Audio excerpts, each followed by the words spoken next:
Jolt Radio.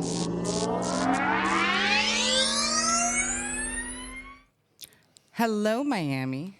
Welcome. Happy Monday. Hope everybody's having a good start to the week. It's a little late night here. We had some smooth jazz. Thank you, Jolt Radio, for that introduction there. And so we are East Coast Underground on the record, and I'm your girl Mo. And in the studio we have my co-hosts Mike and Pablo. Yo, yo, yo, what's up, Miami? Hello, world. What's going on, guys? I heard Pablo, you're changing up your studio. Got a good flow going on. Good start to the music week. Oh, trying. Yeah. Word. Getting ready for spring. Getting ready for spring. And also in the studio, we have a special guest, which I'm excited to introduce and get to know. And today, our special guest is Mr. Javier Torres, also known as Deroboter. Yo. What's up? How you doing? How's it going, everybody? Welcome to On the Record with East Coast Underground. Thank you for having me. For sure. Thank you for taking the ride up here in Jolt Radio. And usually I start off my shows with I write up a little segment of my guests. I go deep and come up with some fancy, smancy words there for you. So Nerve-wracking. So Javier Torres, better known as Deroboter, is a Cuban-American, whoop whoop, sonic architect shaping the future of electronic music. He's split between the pulse of Chicago and the heat of Miami, and he grew up absorbing two distinct club cultures that pushed him towards the machines. What started as a fascination with technology evolved into a deep exploration of synthesis, rhythm, and texture. At least that's what I think. And today you craft sounds at the crossroads that is raw energy, experimental, and building worlds where hardware, speaks, grooves, breathes, and the boundaries of electronic music get reimagined. And you are totally underground, so welcome to our show. Thank you. I hope I did that well. That was amazing. Chop that up. You can have that, you know. That's better than GPT. I'm a writer, bro. So, the first time I met you actually was on MCR about 2 years ago. You did a guest show with Lenny, and Yeah. you did a whole live set for us. And that was the first time I've heard of you before, but I've never really seen you or heard your music or anything. So that captivated me for sure the first time I saw that. Yeah, shout out Lenny. Yeah, shout out Lenny and MCR and everybody out there. Absolutely. And you were also featured on DJ Mag. Congratulations on that. Thank you. That's a big thing, anybody from the home team that Yeah, that was awesome. Right.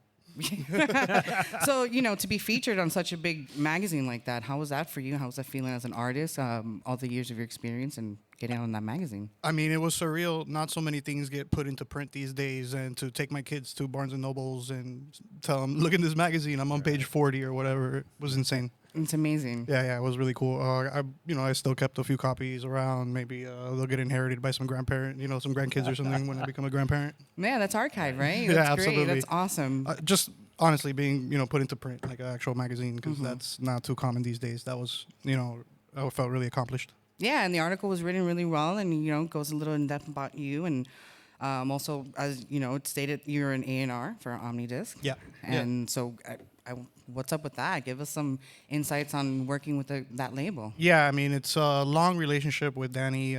We grew up together pretty much, started partying in the scene around the same time, late 90s, early 2000s. So I was just involved in the early conception of the record, label and some of the early records. And, life has kind of taken me down other paths recently. Been busy, but I always maintain that relationship with Danny. Awesome. Nice. That's great. And, I'm an AR person myself, and Flo, who's not here. I love you, Flo, if you're listening. That's the second part of East Coast Underground. And we love you, Flo. And we love you, Flo. And, finding artists, I try to help as well and support anybody. So finding artists is a big job in itself. So what advice can you give to any artist that's looking to give their music to a label such as Omnidisc or any label for that matter? What is the do's and don'ts? Actually send it. Because I know so many of my producer friends that have, and I'm guilty of this too, hundreds of unreleased tracks on hard drives that never get sent out. So, actually reaching out and beyond that too is following up and trying to maintain some, maybe the record, the first time you send it, it doesn't get a lot of attention, but it's something you continue to work on. And it may be months later, years later, you send a second or third render of the track and it's grown into something, and then it garners the attention, maybe eventually becomes a release. So I think that, not just one email, never following up, you want to definitely kind of try to maintain a relationship. Word. And you think what? 4 tracks, 20 million tracks. I know it's so hard, right? Do labels actually listen to all the tracks, or do you guys just do a random, or No. how would you do it? Yeah, I try to listen to everything, but even if it's a skim through, I will still at least try to at least skim through everything. But yeah, you don't want to bombard either. I think sending tens of hundreds of tracks back to back to back is also a bad look.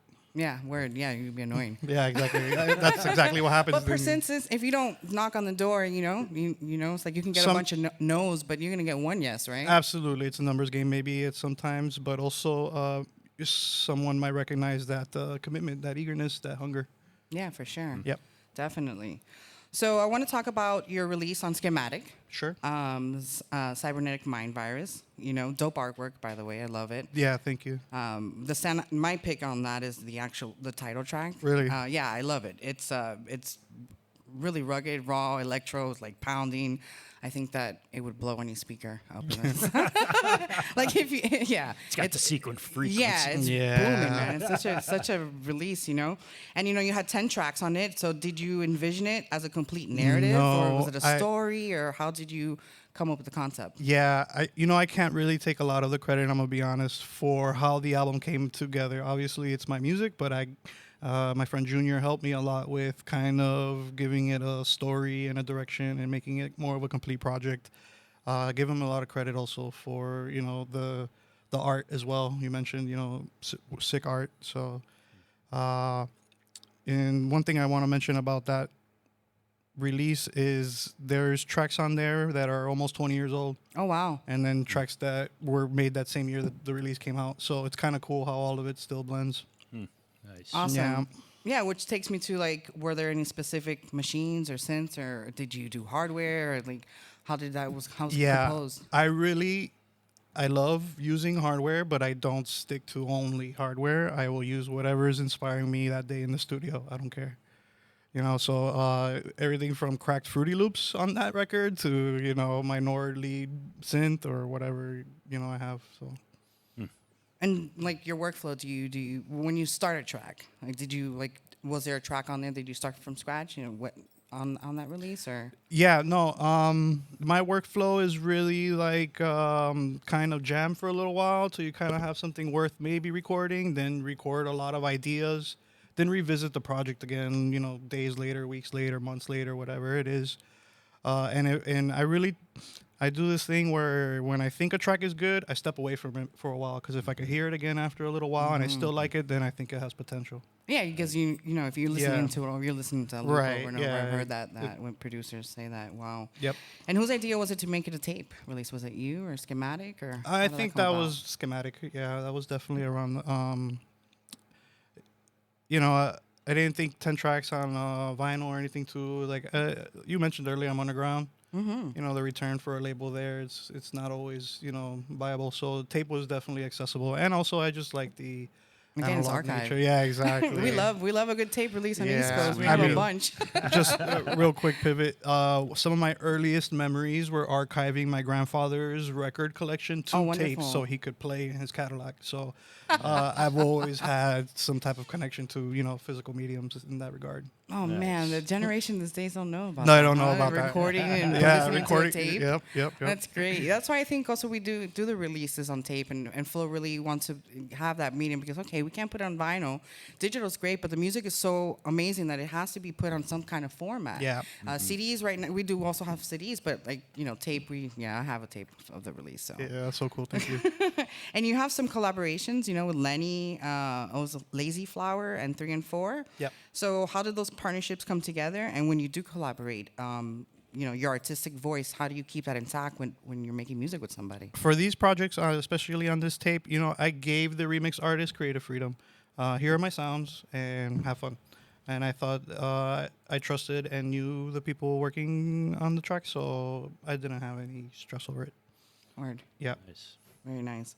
Yeah, it's good to have that, connection with your collab. I mean, I don't make music, but I know we do remixes as well on our releases, and it's reaching out and having, Mike has a couple of remixes out, and Pablo also does some remixes for us. So that's cool that you can, connect with other artists to make something on your. People that I trust, people that I love. So I wanted them. I didn't care what they gave me. Almost like I wanted them on the project. So Nice. Lovely. So this is on the record, and I always like to also talk about a track that you released that stands out for me. Sure. And definitely "Drowning Again" with your feature with Danny Days on Blue. Yeah. It's beautiful. Yeah. And congratulations for being on that. Yeah. To be featured on. I want to talk about that and how did that come about. I I know mean, you have a long sure. standing relationship with Danny. So, Drowning, the first version, was on the first Omnidisc release, which was a 4-track collaboration, Danny and 4 other artists called 4. And, that track, when I first sent the demo to Danny right away, he kind of he was like, this is it, a very emotional tech song, something a little different. And, I had multiple renders of that, but when Danny got it and flipped it, it made it something completely, different and beautiful. So props to him on that. But being on Blue, that was big, and hearing that song and watching the visual show. If anybody got to see that visual show, I did not. it was No, I mind-boggling. bet. Yeah, I bet. That's amazing. I mean, Danny's known for his, precision, Yeah. and how he makes his music. Did he challenge you in any way? Oh, Did he he'll- come yeah. back and Always does. change or flipped anything on you to make that happen? Because- Absolutely. Yeah. I mean, he's definitely someone that I gotta send him. He'll tell me, look, we gotta change this part here. At 1 minute, do this, and then he's very meticulous in a lot of those things. So what part of the production did you? A lot, Really? yeah. No, I mean, the sounds and the core structure of the song is all me basically, and then, with the arrangement and a lot of the, final production, that's Danny's polishing. Yeah, definitely. Yeah. I would think that because it's like the track, right? It's like drowning. It's not like you were drowning in water, but more like in air. Like it's so airy, that tune, and expansive. And I can tell like that was Danny. Yeah. And that's cool to know that you were part of the instrumentation because it has that Absolutely. nice Yes. little melody going through it. Right. So that's dope. And I mean, can we expect from you? Are you working on music? What you got Yes. going on? We want to know the details. You got Absolutely. releases coming out. What you working with? Yeah, I go through phases where, life keeps me a little busy, work and parenting and everything, but I always find, especially around these holiday breaks and stuff like that, little creative bursts that come, and I'll spend 3-4 days in the studio, and it'll be, all this months of cues of ideas and creativity that finally come to fruition in a few days in the studio. So I'm looking forward to, some of the break coming up, but I have some projects in the works with with Lenny, funny enough, and Everglades Computer Club, maybe? yeah, maybe Another you know, release? What happens with Bunch of boys getting together, man. yeah, what happens with ECC is again everybody's pretty busy, and it's a collective of 5 people. Bunch of nerds, Yeah, yeah. exactly. Everybody has their own lives, so It's a free for all. Yeah. right. A lot of that music for ECC started happening during quarantine and lockdown, and that's when we Right. started jamming a lot and figuring out how to play together, and and now when we do, it's such a treat, but we really don't get together too often, unfortunately. And your boiler room set on for 3 points, I've seen that many times, and that's that mix right there, dude. You went hard in the paint. Yeah. It was like a mixture of like techno, electro, and I was like, where is he gonna go? Like mean- your sound kind of floats in that. Do you see yourself as like an electro producer or techno producer? What would you say your general sound is? It's funny too because what I release as Deroboter is that sound, but I have produced a plethora of different genres. I have a best friend that plays saxophone, flute. He's a multi-instrumentalist, and under Soul Clap Recordings, we did like a house jazz That's record great. that was super cool. Nice. Came out in a compilation of a lot of Miami artists.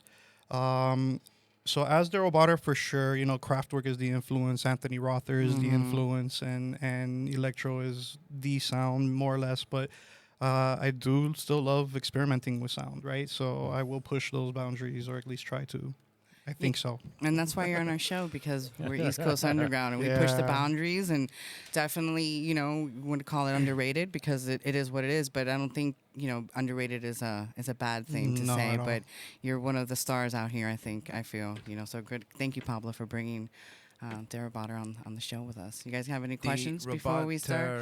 Yeah. Soul Clap. No idea you had a release there. Yeah, man. That's it's, wild. That's so wild. it's obviously not under Deroboter. It's under Arroco Mango Project. Okay. Uh, And it's yeah. obviously like house. Yeah, it's a funky house tune. Yeah, Yes, yeah. I yes. mean, there's sax Arroco over mango. it. Yeah, Love it.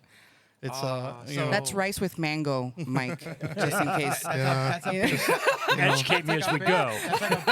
that's like a big mess. Like in translation, like that would be like translated into like shit show. Yeah. yeah, right. Yeah, big, exactly. Yeah. It's just all mixed in there. Yeah.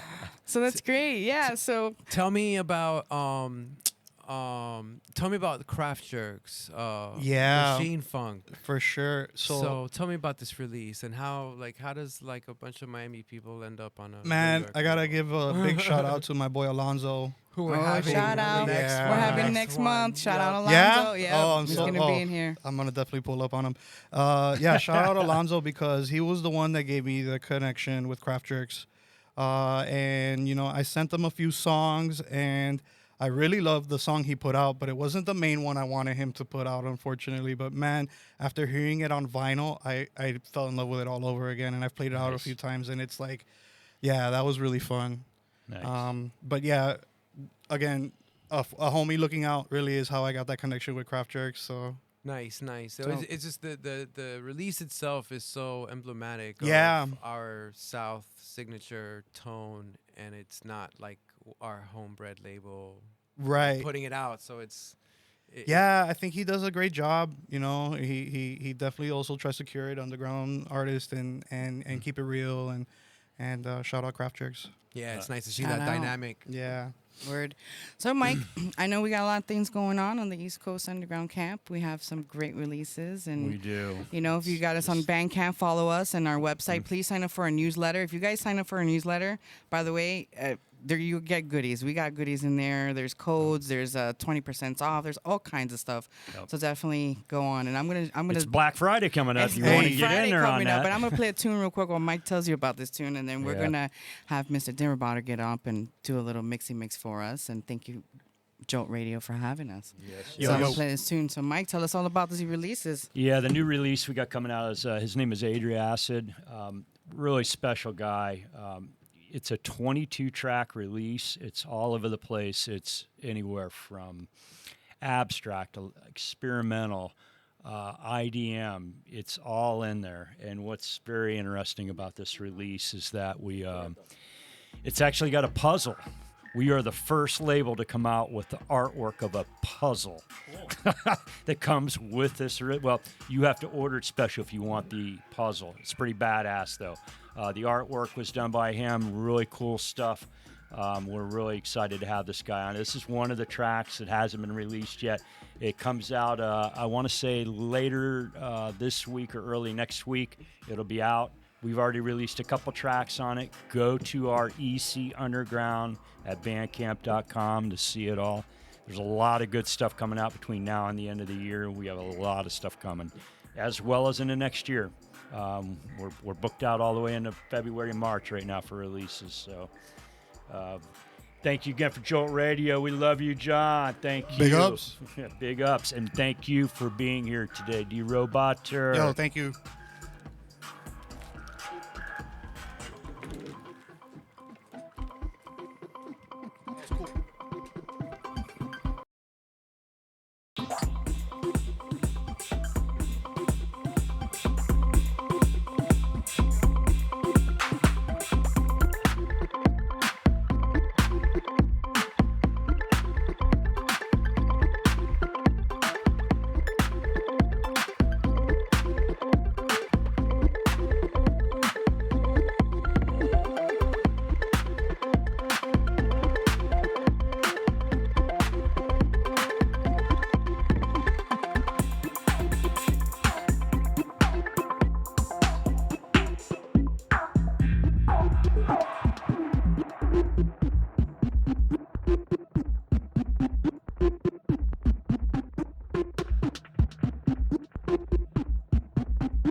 into it, and there's probably things that we can make observation on. Now, I actually feel the surface of the intestine, and I can feel it as the needle goes through, so I always feed it through, and now my task is to put it through the other side.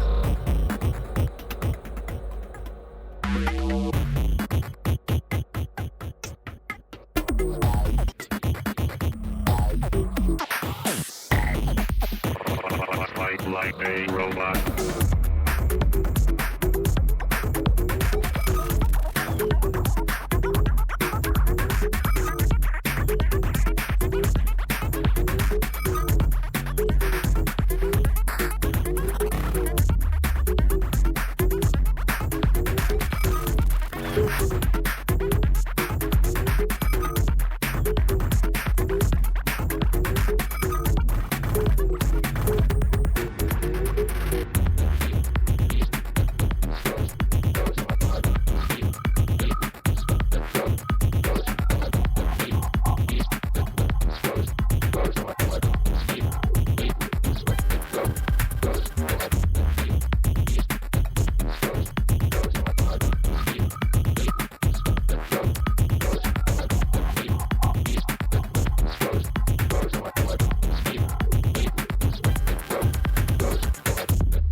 flexible.